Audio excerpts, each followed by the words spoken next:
समय थोड़ा कम है, मैं केवल 3 सवाल करूंगा। पहला सवाल मेरा सरकार से है, दूसरा सवाल मेरा उस डीएसपी है और तीसरा सवाल मेरा आतंकवादी गुंडों से है। हरियाणा सरकार के मुख्यमंत्री नायब सिंह सैनी जी, आप आरएसएस के इशारे पर जो काम कर रहे हो और हमारे समाज में जो आपने ओएससी और डीएससी नाम की बीमारी, ये जो खाई पैदा की है, इस खाई के बाद में आपने हमारे छोटे भाइयों के ऊपर आए दिन अत्याचार करने का काम किया है। आए दिन उनके ऊपर कोई ना कोई घटना घटती है और डीएससी नाम की जो बीमारी आई है, इसके बाद में 49 घटनाएं डीएससी समाज के ऊपर आई है। हम बता देना चाहते हैं कि अगर आप ये सोचते हो कि चमार समाज के जो लोग थे ये इनसे अलग हो गए, तो ये आपकी गलतफहमी है। हम इन छोटे भाइयों के साथ मिलकर के हर प्रकार की इनकी लड़ाई लड़ने के लिए तैयार हैं, ये सचेत रहे। दूसरा सवाल, उस 80 के उस डीएसपी से है, जिस डीएसपी ने 35 साल इस पुलिस वाले खाकी वर्दी के जो गुंडे थे उनको साथ लेकर के हमारे छोटे भाई एडवोकेट रजत कलशेड़ जी के मकान पर जाकर रेड मारने का काम किया। मैं उनसे पूछना चाहता हूं, डीएसपी साहब, क्या रजत कलशेड़ कोई आतंकवादी था? क्या रजत कलशेड़ कोई स्मगलर था? या रजत कलशेड़ कोई मर्डर था? नहीं, क्योंकि समाज का रखवाला है, समाज की लड़ाई लड़ने वाला है। इसलिए आपने आतंकवादी गुंडों के साथ मिलकर के उनसे पैसा वसूल करके आपने इस प्रकार की घिनौनी घटना का अंजाम देने का काम किया है। मैं बता देना चाहता हूं, अगर बीजेपी सरकार की झंडे के नीचे आकर के आप उनके इशारे पर अगर हमारे समाज के इस योद्धा को तंग करने का काम करेंगे, तो हम बाबा साहब डॉक्टर भीमराव अंबेडकर के अनुयायी है, मान्यवर साहब काशीराम जी के नक्शे कदम पर चलने वाले हैं और मैं फूल सिंह बरिया जी का शिष्य हूं। और मैं बता देना चाहता हूं, 160 पुलिस वालों की लिस्ट हमने बना रखी है जिन्होंने हमारे अनुसूचित जाति भाइयों के ऊपर अत्याचार किया है। 161वां नंबर आपका है। जब सरकार बदलेगी और ये जो योद्धा ये लड़ाई लड़ रहे हैं ये सरकार में आएंगे, तो याद रखना, चमड़े उधेड़ करके अगर भरोसा ना बढ़ दिया तो मेरा नाम महेंद्र बिजनोई नहीं, मैं असली इस बहुजन समाज का बिजनी, ये याद रखना। और आतंकवादी गुंडों, अपना इतिहास पढ़ो। अगर समाज के लोग, अगर बहुजन समाज के लोग आपके साथ नहीं आते तो आपको तो वोट डालने की भी ताकत नहीं थी देश के अंदर। ये ताकत भी हमारे महापुरुष बाबा साहब डॉक्टर भीमराव अंबेडकर ने आपको दी है और उस ताकत के बलबूते पर तुम एमएलए, एमपी और मंत्री बनाते हो और फिर अत्याचार हमारे समाज पर करते हो। ध्यान रखना, अगर हमें हमारे समाज के ऊपर कोई भी घटना घटाने की कोशिश की आप लोगों ने, तो जिस तरह तुम हमें पानी पिलाने का काम कर रहे हो, हम तुम्हें दूध पिलाने का काम करेंगे। जय भीम, जय साहब का श्रम।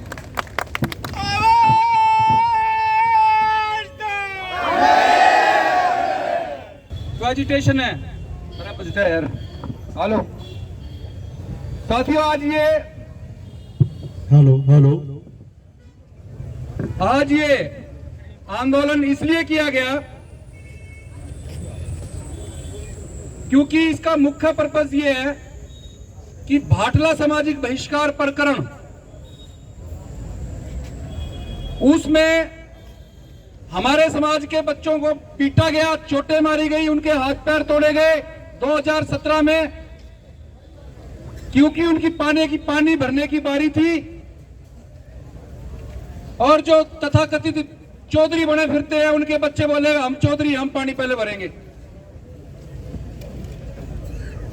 और जो हमारे लड़कों के साथ मारपीट की गई उसके बारे में जब हमारे बच्चों ने एफआईआर दर्ज कराई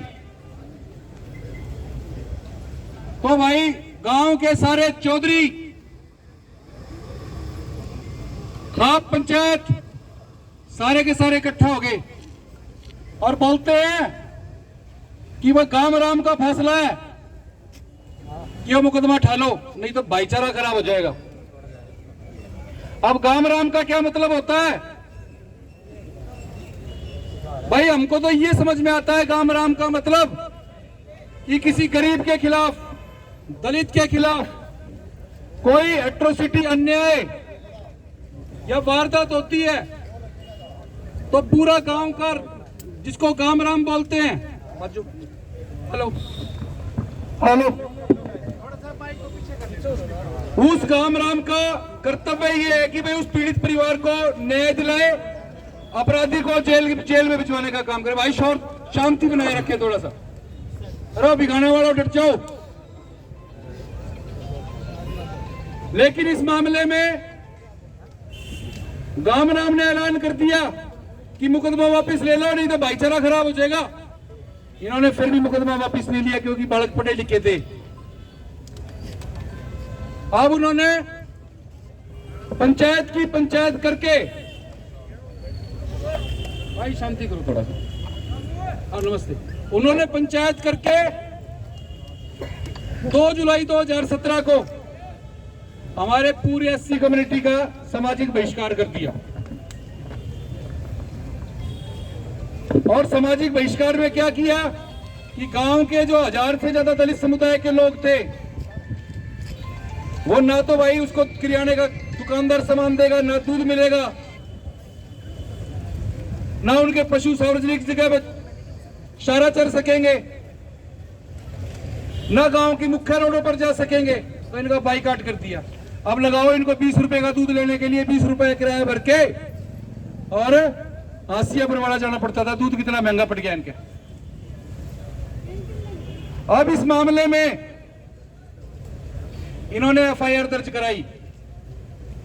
एफआईआर दर्ज कराने से पहले पुलिस कहती है इस तरह का तो कोई अपराध ही नहीं है बनता है।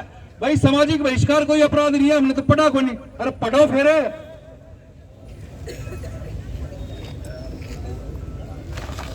हमने कानून दिखाया इनको तो कहते हैं कि भी सरकारी वकील से राय लेंगे, सरकारी वकील से राय लेंगे। और सरकारी वकील की करतूत देखो। सरकारी वकील कहता है कि no case is made out, कोई केस नहीं बनता सामाजिक बहिष्कार का। फिर हमने हांसी में डॉक्टर अम्बेडकर चौक पे धरना किया। हमारे युवा साथी राजवीर सोरकी हमारे साथ बैठे थे उस टाइम, कंधे से कंधा मिला के। और हमने एससी एसटी कानून के वो कानून मीडिया वालों को लहरा लहरा के दिखाए कि देखो भाई ये कानून है और ये पुलिस वाले पर्चा दर्ज नहीं कर रहे। फिर इनको पर्चा दर्ज करना पड़ गया। हमारी मांग थी इसकी है ना जांच आईपीएस अधिकारी करे। एक आईपीएस की अध्यक्षता में एसआईटी बना दी। उस एसआईटी में आईपीएस अध्यक्षता और उस आईपीएस जो जांच करने वाले थे, भाई इत्तेफाक से क्या एक सोची समझी साजिश से वो भी वही लोग थे जिन्होंने सामाजिक बहिष्कार का कांड किया था। अब इनके कर्म देखो पुलिस वालों के। पूरे गांव भाटला ने चंदा इकट्ठा करके उस एसआईटी को